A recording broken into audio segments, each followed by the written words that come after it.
my side, right by my side. Welcome back, Spokane, to another episode of EvoReal Talks. I'm your host, Matt Side. And I'm Jessica Side, also your host. Also, the host, really, if we're being honest. She's the primary host. I'm the secondary host. Jess, I am excited about today's episode. You are? I am. Okay. I'm excited because our featured house is in our neighborhood, which is always a ton of fun. Mm-hmm. When we talk about neighborhoods, we talk about the things that draw people to neighborhoods, and obviously we have chosen this neighborhood while looking at the many neighborhoods in Spokane, mm-hmm. So I have lots to say about that. We've chosen this neighborhood twice. And in stereo. Another story for another time. Let's talk about our featured house today, 1724 South Cedar Street. This is a 3-bedroom, 2-bath house. Let's see, we've got wood floors that have been beautifully refinished just this year, quartz countertops, custom cabinets. Really, the interior of this house just absolutely pops. Here's the probability as we're recording this house is for sale. As you're listening to or watching this, it probably isn't. That's just kind of the market that we live in. Yes. And that's probably a good little hook. Like, if you're not working with a real estate professional, you're probably getting a little frustrated because when you see stuff on Zillow, by the time you pick up the phone and talk to somebody, it's already under contract or has 5 offers or 12 offers. But we talked about this because this has been kind of the pattern recently for our featured homes, is that by the time this airs, it is under contract, and even if that's just a few days later. So we decided... The reality is, on the radio, the featured home is not live right now, but it gives us an opportunity to talk about the real estate market. It gives us an opportunity to highlight a neighborhood a lot of times. Well, it also gives you the ability to go, okay, a 3-bedroom, 2-bath, 2,200 square foot home on the South Hill is being listed for... Almost 2,296, so it's almost 2,300 square feet. Is being listed for how much? $340,000. $340,000, and that is on an arterial, a relatively busy street. Yeah. So I think that's good for people, even if this house is not for you and is under contract. It still helps you to frame get some things. context. Mm-hmm. I mean, this is super similar to our house, built in 1948. I mean, ours was, I think, built a little earlier than that. It's a full 100% basement, so it's got 1,148 square feet on the main floor with a full basement down below. Kind of that classic cute little bungalow. So check it out anyway, even if it's not, even if it is already sold, like, go to our Facebook, check out the pictures, get some context, and reach out to us, because we'd love to share with you about other homes in the neighborhood. Because the reality, here's what I know to be true, having done this for a long time, is that when one person puts a property up for sale in a neighborhood, within a few weeks or a month, several others come on the market. Mm-hmm. So just because you missed this one doesn't mean that there's not something else in our neighborhood that you might want. So I think I have to just dive into the neighborhood a little bit. Okay. Jessica, why did you choose this neighborhood? Oh boy. Well, again, I'm not going to go into the history of that because there's a whole history that goes along with finding this house. But but before we found this house, we dreamed about this neighborhood. Yeah, on a certainly. lot of levels. Certainly, there is some personal stuff in that. My grandmother lived around the corner when I was a little girl, and so this area that we live in has always been kind of like, for my whole family, my aunts and uncles and my mom have always been like, oh, that's the most special neighborhood. It's so great. But just today, right now, the walkability, the mature trees, the fact that I can walk to a grocery store if I want to, there's a little cafe close by, the music shop. Just the other day you sent Brooklyn to go get some guitar strings at the local music shop. Yeah. I love the fact that we're close to downtown and we're close to I-90. All of those things, if you were just to boil it right down, forget about the people, 'cause people, great. But just the geography of it is really appealing to me. Yeah, so I'll reiterate a few of those things. Mm-hmm. You're close to the downtown core. So this would be considered the Cannon Hill Park. Yes. Area. And you're going to talk a little bit about... Even though we don't live close to, we live... It's the Cannon Hill edition. It's the Cannon Hill neighborhood. Right. You're driving up Maple that turns into Cedar. There's a big old sign that says, "Welcome to the Cannon Hill edition." So that's our neighborhood, is Cannon Hill. But it is really close to downtown and I-90. And I think, practically speaking, we can be all the way out not in Liberty Lake, but in the valley at Sullivan within 20 minutes. Oh, yeah. 15 to 20 minutes. and we can be to the airport in 10 or fewer, and West Plains, like just being so close and yet being far enough off that you don't feel like you're living on the freeway is really great. So I love it. Those are, and the walkability. I mean, personally, you can't beat that. I can't beat that. Like, Yeah. I didn't grow up in this part of Spokane, and having been in several other parts of Spokane, that's what drew me to this area. And it pulls into one of the things that we do for our listings is we talk about lifestyle. And often we'll put together a lifestyle map with our clients. And that is the idea. We live where we live because of the lifestyle that we want, or the lifestyle that we have that we want to replicate. And so I actually looked up lifestyle, and I did more than just a definition, but I found kind of the origin of the word. Fancy. Okay, let's hear it. All right, so lifestyle. Alfred Adler, sorry, I almost mispronounced that, was credited with the first use of the word lifestyle in 1929. Okay. Although the term was used by Max Weber in 1922, but his writings were not translated into English until after Adler's work. So in his book, The Science of Living, Adler writes... Keep going. Okay. In his book, The Science of Living, Adler writes, "A pine tree growing in the valley grows differently from one on top of a mountain. The same kind of tree has two distinct lifestyles. Its style on top of the mountain is different from its style when growing in the valley. The lifestyle of a tree is the individual expression of a tree molding itself into its environment." I feel like you didn't actually catch that. I heard a lot of it. I heard it. I don't know if I've comprehended it all. So like the tree in the analogy above, this lifestyle is revealed as a person moves through different environments. So the idea, I'll put it into layman's terms and summarize it for you. It's not even complicated. No, it's not. I know, but I was distracted. Yes, so go ahead. We can tell that. The same tree growing in a valley Right. is different than the tree growing on top of the mountain, though they're the same tree, because they are crafted by their environment. And that's like ultimately... an alpine tree. Well, I'm talking about the exact same tree. Okay, all right. So a pine tree, Okay. the idea is it's a style of life, or the lifestyle comes from its environment. So when you choose a neighborhood, when you choose a home, when you choose a city, a region of the United States That's or the true. world, like all of those are an environment that create lifestyle. So as you're looking for a home, at the end of the day, isn't that what we're looking for? Yeah. Is some sort of lifestyle or style of living. And so I like it. there you go. Very There's nice. I'll call that real estate poetry with Matt. Fantastic. Well, I'm gonna dive into a little bit of history here. So That's so surprising. I know I lived in Spokane. You do that joke almost every single time. Please, those of you who do watch this or listen to this, please let us know if that is true. So It not feels true. like he does do that. He needs to start writing down some new jokes. I lived in Spokane since before I was in kindergarten. So we moved here, even though our family lived here. Like I said, my grandmother lived just around the corner from where I live right now. My mom had moved away with my dad for several years, and I was born not in Spokane. I moved to the South Hill when I was in first grade, literally in my Halloween costume.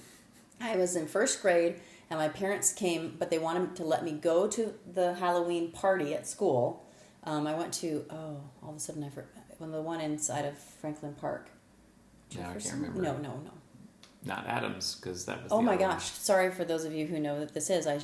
My cousin goes there right now. Anyway, went to that school. My parents came in the middle of the day, got me, put me in the truck, and we moved to the South Hill, which could have was a completely different world for me because we lived on the north side. Totally different lifestyle. Yeah, there you go. Environment. For a little kid, it just feels like it's across the world. So I grew up on the South Hill. I lived east of Freya, I lived west of Freya, and yet I had not discovered this park until I was in my late teens. Which park is this? Well, we're going to get there. So I remember when I found this park, it was like a secret garden. I remember being like, where did this come from? I have lived on the South Hill since I was in first grade, And how did I not come upon this park? It was completely and utterly, because going up and down the South Hill, you don't actually see it from the street. There's one street that you can kind of see it for a moment. For a very small Yeah, moment, though. but there are no through streets Yeah. in that area. You don't, like, you drive past Manitou and you drive past Franklin Park and you drive past Comstock and all those. all of big those. ones. But this one, no, you do not. You know what's funny is, for a second I didn't know what you were talking about, but I had almost the exact same Yes. experience. And I showed it to you. No? No. Okay. Andrew showed it to me. Okay. His friend. Anyway, so it has become one of my favorite spots in Spokane. Doesn't matter if we're talking about parks or if we're talking about areas, whatever. And it is Cannon Hill Park. So, Cannon Hill Park, because there is a Cannon Park. That's true, And yeah. I have driven to the wrong one when going to a softball game. There you go. Yes. So, just for So those of Cannon you that are Hill looking Park, we're going to talk a little bit about the history of Cannon Hill Park. And in order to start this discussion, we are going to talk about bricks. Bricks. We're going to talk about bricks. So, in 1879, a Scottish-born gentleman named John T. Davy moved to Spokane via California by way of Martha's Vineyard. And he came to Spokane because, let me just say this. He had learned the brick making Business? trade Oh, trade. Okay. in Martha's Vineyard, like when he was in Martha's Vineyard. And he saw that Spokane was developing quite a bit, and he said, I think there's opportunity there. So in 1879, he moved here. And literally, so this is great. And the reason why I have all this information is because he did an interview with someone like in the early 1900s where he just kind of laid out his life. Wow. And I'm not going to go into all of that, but it's very interesting. So that's kind of why I'm focusing on him. And he said that he immediately, like literally the day he moved in, he got a place to stay, got a meal, and then started asking if there were brick yards in Spokane. And he got two answers. One was yes, and one was no.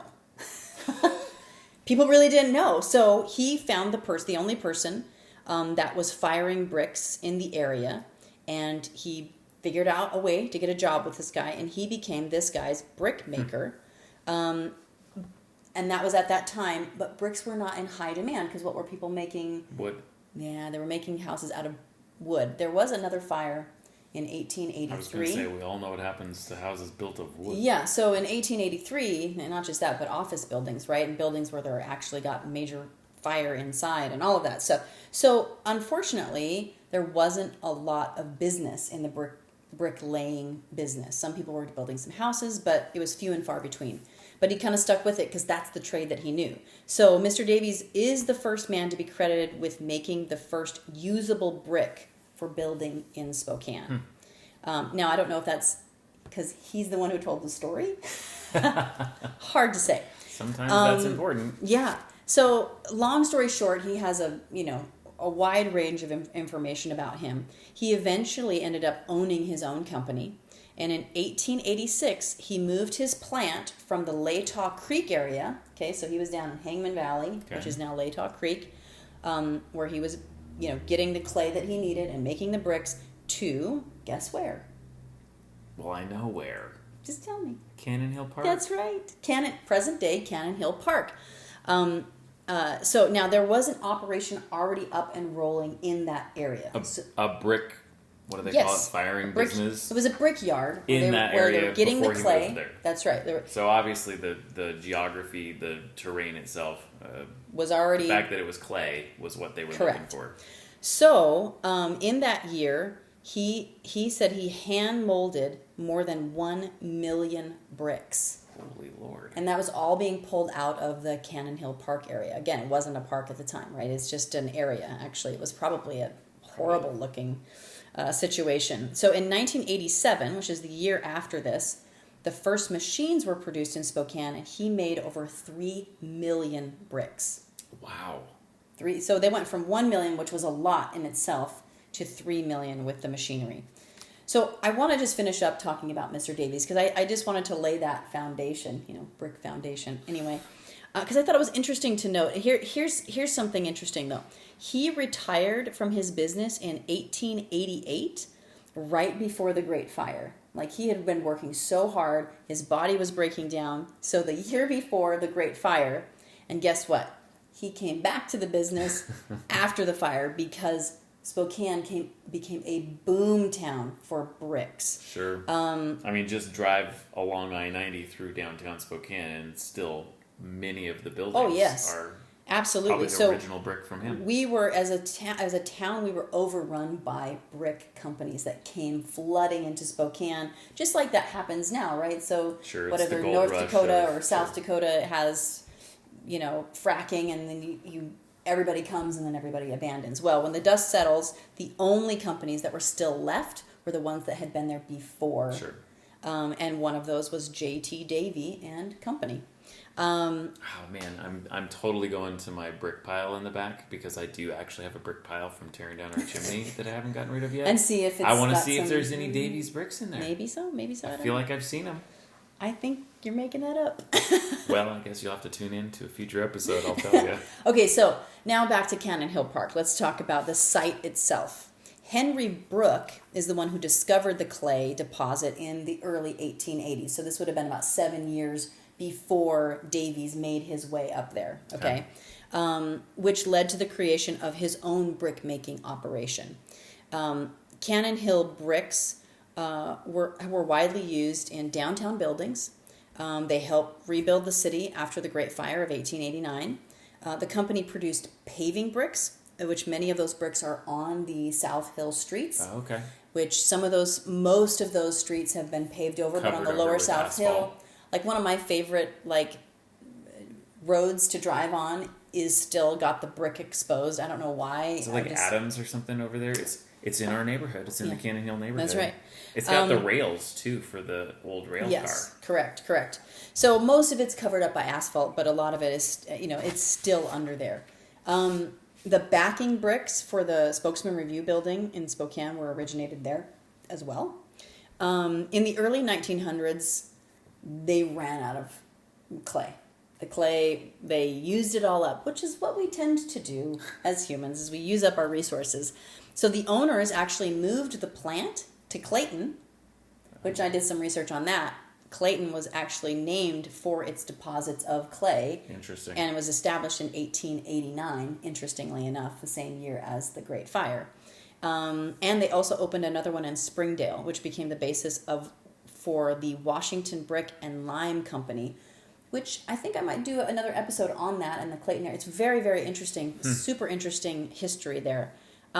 So when the brick making ended, the work left pitted and scarred depressions in the land. Sure. Yeah. So now, here's where we're getting close. We're getting closer. Bring us back to modern day. I know, we're getting close. Well, not really modern day. A gentleman named Adams, bought a bunch of the land there, and he was the grandson of John Quincy Adams. No way. Yes. And he began plans to develop the land into residential area along with the Cannon Hill Company. Okay, so there's a company, Cannon Hill.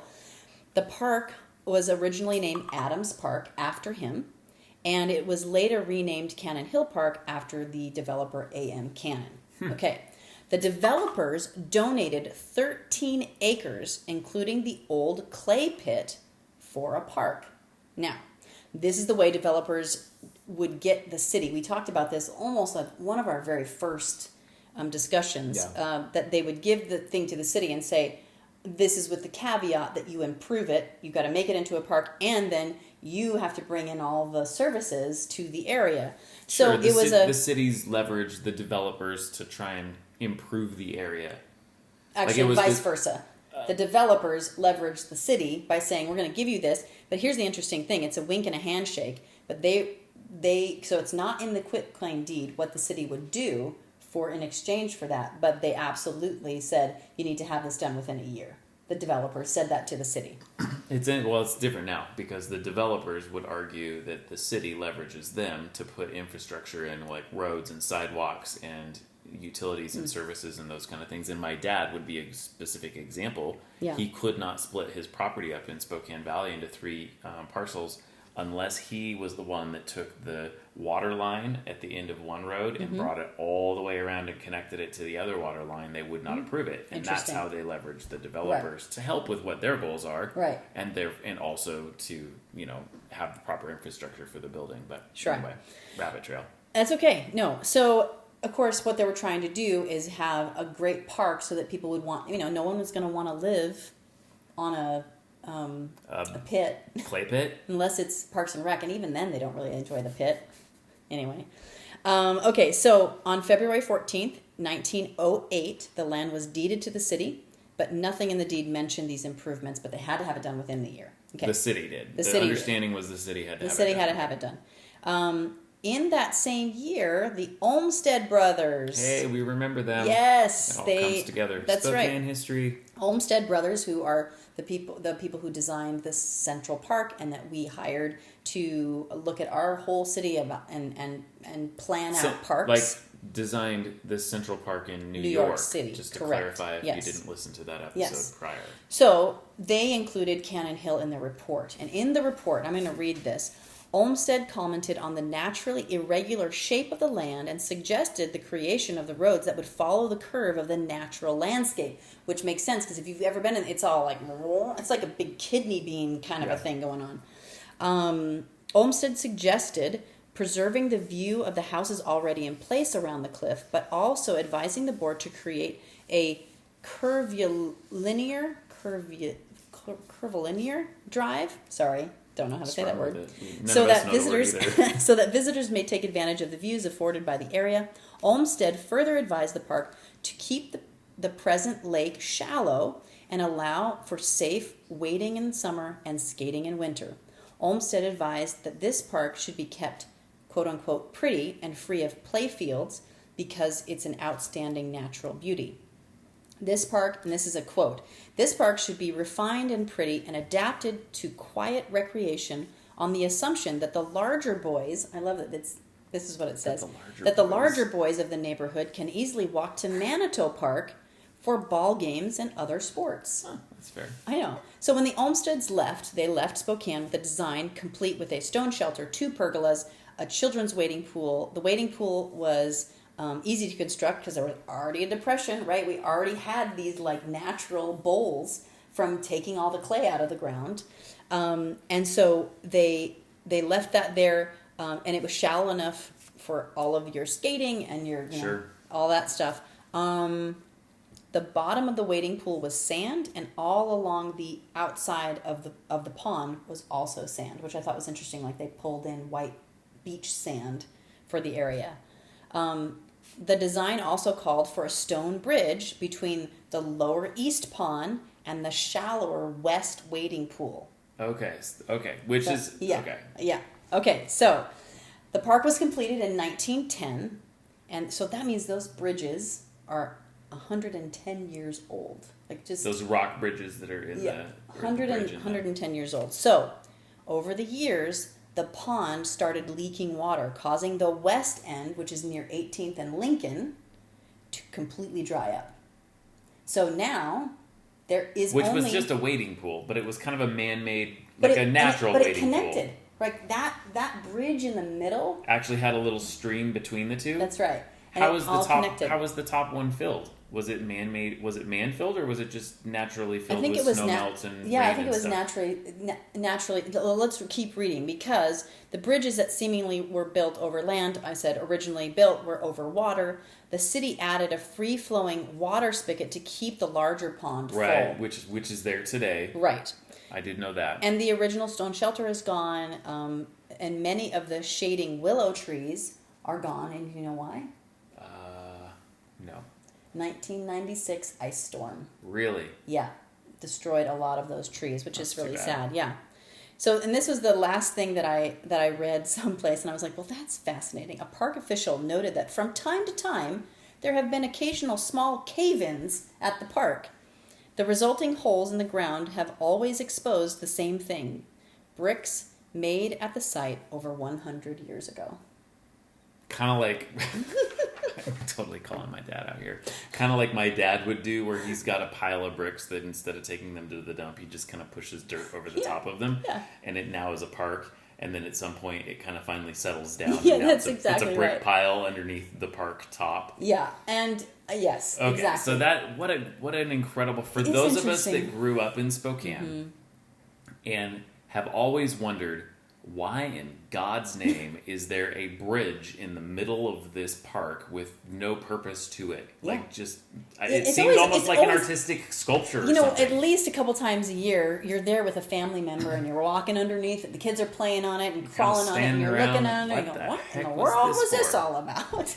So the lower pond was already there because of the excavation of the Yes, brickyard. there was some natural water that was coming through. What I don't know is how much they had to then pull, because I did read something that said that they actually were pulling water from Manitou Park to help. So maybe some kind of natural like water on, I don't know how they were doing that, but they were pulling some you'd water. think with clay, if it's got a clay foundation, that's going to hold water better. And then that's interesting that upper pond, if you will, Yeah. dried up. Wow, there you go. There you go. And there is some insight into the history of Cannon Hill Park There and you the go. Cannon Hill neighborhood. One of my favorite places. Go check it out. It is absolutely like one of Go those. go up Lincoln. You take a left on 18th, and you're going to be like, "What the heck?" And then just right there, it's just a little, then get out of your car and walk around and take a walk. check out the pond. Don't feed the swans; they will hurt you. They will come after Personal you. experience. Okay, Come Matt. after you. Okay. What have you got for us? I know I've that there's got- some important stuff that you've got. Well, I've got just a few things here that I'm going to wrap up today's episode with, and I want to talk a little bit about I'm inspired about mortgage. And I'm inspired because I'm training some new brokers, and I brought one of my lender partners in, and we were talking about mortgages this morning, and so I'm inspired about that. And I thought it was really interesting, and I'm not going to go into the thing I want to start with is an old wives' tale. Okay. That you have to have a whole bunch of money down to get into a house, and I Okay. think that being in the industry, we don't realize that people still think that way. Sure. And the reason it's an old wives' tale is because it's what our parents believed and had to do and what their parents told them to do. Save up your money to move into a house. And there's nothing wrong with doing that. No. I want to make sure, though, that people don't limit themselves in spending 2 years to save up money, and then the appreciation of that real estate is far outgrows what Yeah. your cash is doing. That's true. So that's a consideration. So just really quick, the four major types of loans. You've got conventional loans, FHA loans, VA loans, and then USDA is a loan product. Conventionals, minimum... Which doesn't sound like a product, because that just sounds like we're talking about meat administration. well, it is a rural loan It is product. but it is one, and it can be really, really good. It can be really powerful. So conventional has a 3% down payment, FHA 3.5%, VA, of course, is 0%, and if you were a veteran at any time, or your spouse was, you should definitely look into that as an option. And then USDA is also 0%. So, lesson one, you Okay. don't need a bunch of money down. Okay, got it. But then I want to just dive into a house hack here, Okay, and it's the living in a rental property. okay. So that is buying a duplex, a triplex, or a fourplex and living in one of the units. And if you get an FHA or a VA loan specifically, it is considered owner occupied if you live in one of those units. And you cannot... What is the benefit of having it be an owner occupied versus a non-owner occupied property? Well, first of all, you can only get a non-owner occupied loan through conventional financing. Okay. So if your credit's not strong enough, your debt to income's not strong enough, it's going to be harder for you to get that loan. Okay. The other benefit is that's the thing. A non-owner occupied loan requires a higher down payment, has higher interest rates. Like there's a lot of negatives in that respect. So if you can move into one of the units, it becomes owner occupied, which means that for a VA loan, you're literally talking about a 0% down payment, and you get to count the rental income in the other units toward your debt to income ratio, which means if you're only approved for a $2,000 monthly mortgage payment and you have 3 other units that are paying you $1,000 a month, even if you only get to claim 70% of that income, you're now able to pay over $4,000 a month. And you're literally talking like $700,000, $800,000 purchase price compared to $300,000 or $400,000. So the reality is, I think we're gonna have to circle back to this in more detail. That's a little teaser for a future episode because there's just too much there to unpack in the last few seconds of our show today. Sometimes these things just get away from us, and just the way it is. So have a great weekend. I hope you're enjoying spring. Be sure to tune into our next episode. We'll dive back into the mortgage stuff. And with that, we'll peace out of here. See you later, Spokane. Bye. Bye.